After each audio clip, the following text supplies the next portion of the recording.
तो good afternoon guys. Garage farming में हम लोग सेलिंग चैलेंज में 2 दिन की छुट्टी पर थे क्योंकि हम बहुत बीमार थे, इसलिए फिर भी हमने कल सौदा कर दिया है 5 बजे।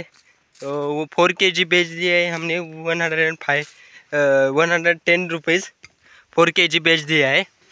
उसमें आधा kg छूट रहेगा 20 kg में मतलब 4 kg का 100 ग्राम छूट जाता है उधर से दिल्ली मार्केट में जाएगा।